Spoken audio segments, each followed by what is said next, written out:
श्रद्धा जब संकल्प बन जाए और प्रेम जब तपस्या बन जाए तो जन्म लेती है वह नारी जो मृत्यु से भी अपने सुहाग को बचा लाए। आज का दिन केवल एक व्रत ही नहीं बल्कि उस अद्भुत नारी शक्ति का उत्सव है जिसने अपने पति व्रत केवल के काल को भी पराजित कर दिया था। वट सावित्री व्रत हर सुहागिनी या संकल्प सिर्फ अपने प्रिय के दीर्घायु जीवन की कामना है, बल्कि यह विश्वास है कि सच्चा प्रेम कभी भी हारता नहीं है। इस पुण्य व्रत को करने से जहाँ सौभाग्य अखंड रहता है, वहीं माँ सावित्री की कृपा से हर मनोकामनाएं पूरी होती हैं। तो आइयों भक्तों, जानते हैं वट सावित्री की इस दिव्य कथा के सुनने से पहले हम सभी यह कामना करते हैं कि हर नारी का सुहाग अटल रहे और जो भी नारी आज के दिन व्रत के दिन इस कथा को सुने, भगवान उनकी सौभाग्य को हमेशा अमर बनाए रखे। हर घर में प्रेम और सुख की वट वृक्ष जैसी छाया बनी रहे। सबसे पहले आप सभी को वट सावित्री व्रत की ढेर सारी शुभकामनाएं। आज का दिन एक परंपरा ही नहीं बल्कि प्रेम, त्याग, आत्मविश्वास की सजीव मिसाल है। वट सावित्री व्रत का अनुपम अवसर है जब एक स्त्री अपने पति के लिए न केवल उपवास करती है बल्कि अपने प्रेम तप का रूप देती है। यह व्रत माँ सावित्री के उस अद्वितीय साहस की स्मृति है जिन्होंने अपने पति सत्यवान को यमराज के मुख से भी वापस ला लिया था। यह कथा हमें सिखाती है कि नारी के पतिव्रत धर्म की शक्ति कितनी प्रबल होती है, जो मृत्यु के द्वार से भी वापस ला सकती है अपने पति को। जब आप यह व्रत का संकल्प लें तो मन में यह भावना रखें कि जैसे सावित्री ने अपने प्रेम को अमर किया था, वैसे ही आपके सुहाग का आशीर्वाद भी अटूट रहे। कथा आरंभ करने से पहले हम सबसे पहले विघ्नहर्ता भगवान श्री गणेश का स्मरण करते हैं। हे मंगल मूर्ति, हमारी वाणी में मधुरता दो, मन में श्रद्धा दो और कथा श्रवण में कोई भी विघ्न ना आए, ऐसी आप कृपा करो। अब हम माता सावित्री और सत्यवान का आवाहन करते हैं जिनकी अटल निष्ठा और सच्चे प्रेम से स्वयं महाराज को झुका दिया। हे माँ सावित्री, हमें भी वह शक्ति दो, वह विश्वास दो जिससे हमारा सुहाग, हमारा परिवार सदा सुरक्षित रहे। हम ब्रह्मा जी का भी आवाहन करते हैं। हे सृष्टिकर्ता, इस पावन अवसर पर हमारे जीवन में शुभ संकल्पों का सृजन करो। अब हम त्रिदेव श्री ब्रह्मा, विष्णु, महेश का भावपूर्वक आवाहन करते हैं कि वे हमें धर्म, शक्ति और संयम के मार्ग पर चलने की प्रेरणा दें। हे भगवान विष्णु, हमारे परिवार में समृद्धि और सौभाग्य बना रहे। हे भगवान शिव, हमारे जीवन में शक्ति, सहनशीलता और विवेक बना रहे।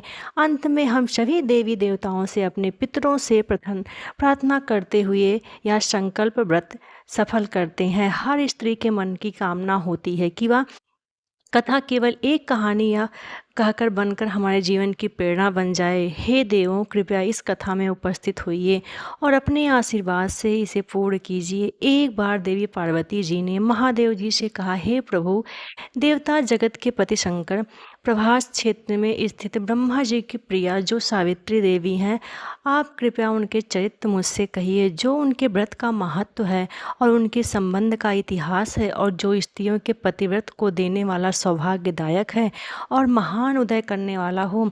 तब भगवान शंकर ने कहा, हे देवी, प्रभात क्षेत्र में स्थित सावित्री के असाधारण चरित्र को मैं आपसे कहना चाहता हूँ। हे महेश्वरी, सावित्री स्थल नामक स्थान में राज्य कन्या सावित्री ने जिस प्रकार से उत्तम वट सावित्री व्रत का पालन किया, उसका यथावत वर्णन करता हूँ। कथा के अनुसार एक समय की बात है, मध्य देश में अश्वपति नाम के एक धर्मात्मा राजा राज्य करते थे। उनकी कोई भी संतान नहीं थी। जब राजा ने संतान प्राप्ति हेतु यज्ञ करवाया, कुछ समय बाद उन्हें एक कन्या की प्राप्ति हुई जिसका नाम उन्होंने सावित्री रखा। विवाह योग्य होने पर सावित्री ने दमतसेन के पुत्र सत्यवान को पति रूप में वरण कर लिया। सत्यवान वैसे तो राजा का पुत्र था, लेकिन उसका राजपाट छिन गया था और वह बहुत ही दरिद्रता का जीवन जी रहे थे।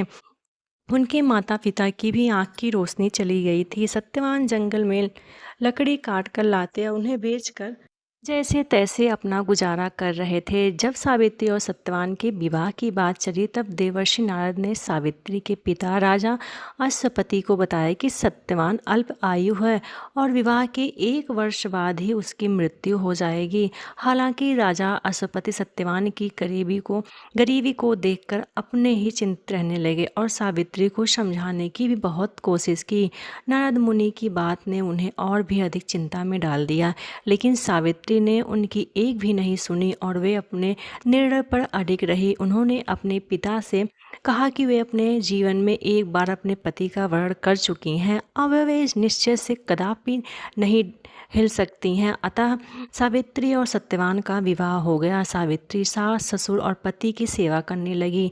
नारद मुनि ने सत्यवान की मृत्यु का जो दिन बताया था उस दिन सावित्री भी सत्यवान के साथ वन को चली गई। वन में जाकर सत्यवान लकड़ी काटने के लिए जैसे ही पेड़ पर चढ़ने लगे उनके सिर में असहनीय दर्द होने लगा और सावित्री की गोद में सिर रखकर वह लेट गए। कुछ देर बाद उनके समक्ष अनेक दूतों के साथ स्वयं यमराज जी खड़े हुए थे। जब यमराज जी सत्यवान के जीवात्मा को देखकर दक्षिण दिशा की ओर चलने लगे तब पतिव्रता सावित्री भी उनके पीछे चलने लगी। आगे जाकर यमराज जी ने सावित्री से कहा, हे पतिव्रता नारी, जहाँ तक मनुष्य साथ दे सकता है तुमने अपने पति का साथ दिया है, अब तुम वापस चली जाओ। तब देवी सावित्री ने कहा कि जहाँ तक मेरे पति जाएंगे वहाँ तक मुझे जाना है, यही सनातन सत्य है। यमराज जी सावित्री की वाणी सुनकर प्रसन्न हुए और उनसे वर मांगने को कहा। सावित्री ने कहा कि मेरे सास ससुर अंधे हैं, आप उन्हें नेत्र ज्योति दे दीजिए। यमराज जी ने यथायथास्तु कहकर उन्हें वापस लौट जाने को कहा और आगे बढ़ने लगे, किंतु सावित्री यमराज जी के पीछे पीछे चलती रही।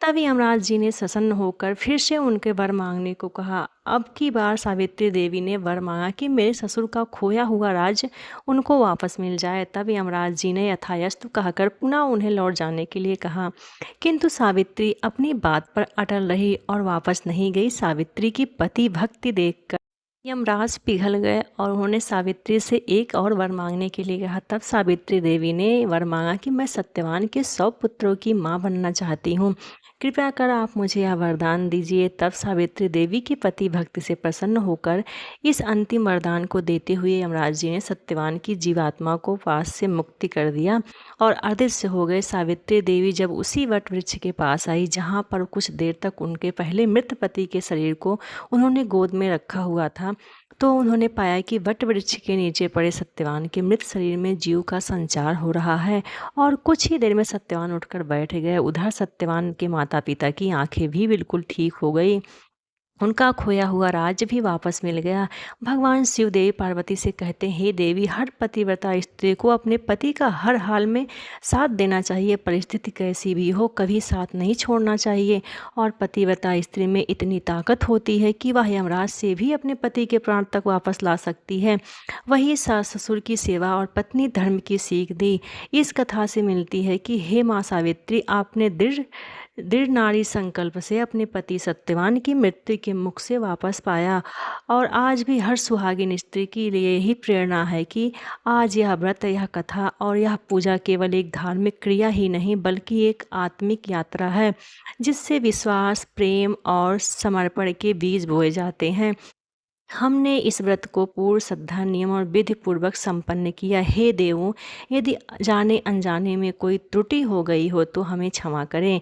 हम यही प्रार्थना करते हैं कि यह व्रत हमारे जीवन में सुख, सौभाग्य, शांति, संतुलन और स्नेह की वट वृक्ष जैसी छाया लेकर आए। माता सावित्री की कृपा से हर सुहागिन का सौभाग्य अक्षय बना रहे, हर स्त्री की मनोकामना पूर्ण हो और हर घर में प्रेम, समर्पण और विश्वास की ज्योति जलती रहे। इसी शुभकामना और कृतज्ञता के साथ आज की पुण्य कथा, यह व्रत और यह आराधना पूर्ण हो गई। एक बार फिर से सभी प्रेम से बोलिए, सत्यवान सावित्री की जय, त्रिदेव की जय, यमराज की जय। प्रिय श्रोताओं, ये कथा का वीडियो, कथा को सुनकर अगर आपको कथा थोड़ी सी भी अच्छी लगी हो तो कमेंट बॉक्स में जय सावित्री सत्यवान लिखना ना भूलिए। तब तक के लिए राम।